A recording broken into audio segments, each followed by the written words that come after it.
জামাত শিবির যেভাবে যে নৈরাজ্য সৃষ্টি করতেছে, বিভিন্ন জায়গায় দেখা গেছে যে চাঁদাবাজি, লুটতরাজ, দখলবাজি সহ বিভিন্ন খুন সবকিছুতে তারা জড়িত। তারা করতেছে কি, এই পর্যায়ে তারা দেশকে একটি নৈরাজ্যের দিকে ঠেলে দিতে চাচ্ছে, যাতে নির্বাচন পিছিয়ে যায়। নির্বাচন যেন পিছিয়ে যায়, নির্বাচনকে কলুষিত করার জন্যই তারা এই কাজটি করতেছে। তারা পূর্বেও তারা এরকম ছিল, কিন্তু তাদের খোলস এখন বেরিয়ে আসছে।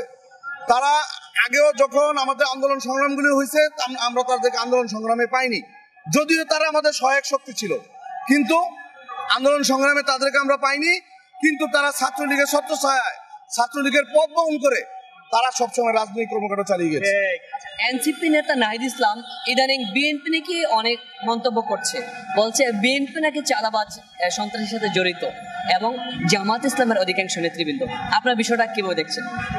দেখেন, শহীদ প্রেসিডেন্ট জিয়াউর রহমানের গড়া দল এই জাতীয়তাবাদী দল। বাংলাদেশের ইতিহাসে যত প্রেসিডেন্ট হয়েছে তার মতো জনপ্রিয় প্রেসিডেন্ট আর কিন্তু হয়নি। তারপরে দেখা গেছে যে আমরা দীর্ঘ 17 বছর ক্ষমতার বাইরে ছিলাম। তার আগে আমরা দেশ শাসন করেছি কয়েকবার, আরো আমরা মোটামুটি 3-4 বার দেশ শাসন করেছি।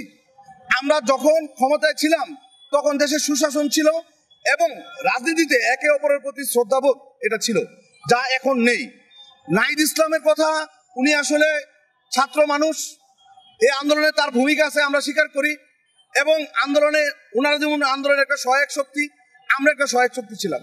একটি গণ আন্দোলন 17 বছরের একটি দীক্ষার মাধ্যমেই একটি গণ আন্দোলন হয়, এবং সেই গণ আন্দোলন কি চূড়ান্ত রূপে আমরা রূপান্তরিত করেছি, এবং তারা আমাদেরকে সহায়ক শক্তি হিসাবে ছিল, আমরা এর সময় স্বীকার করি। আমরা মুক্তিযুদ্ধের সময় যেমন দেখেছিলাম যে আওয়ামী লীগ পরিপূর্ণ ক্রেডিট, মুক্তিযুদ্ধের ক্রেডিট তাদের পক্ষে নেওয়ার চেষ্টা করেছে এবং নিয়েছে, কিন্তু ওই সময় দেশে আপাময় জনগণ ছিল, কিন্তু জনগণের কথা কখনোই তারা বলেনি, তারা আওয়ামী লীগের কথাই বলছে। তারই নেই ছাত্রলীগের, যেমন যারা বর্তমানে এনসিপিতে যারা আছে অধিকাংশই ছাত্রলীগের নেতারা।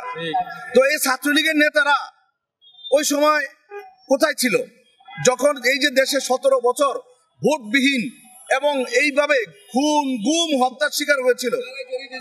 একদিনের জন্য তারা গোপালগঞ্জে যে তারা ট্যাঙ্কের ভিতরে পালিয়ে আসতে হয়, আর আমরা 17 বছর এই রাজপথে থেকে আমাদের আন্দোলন সংগ্রাম করতে হয়েছে।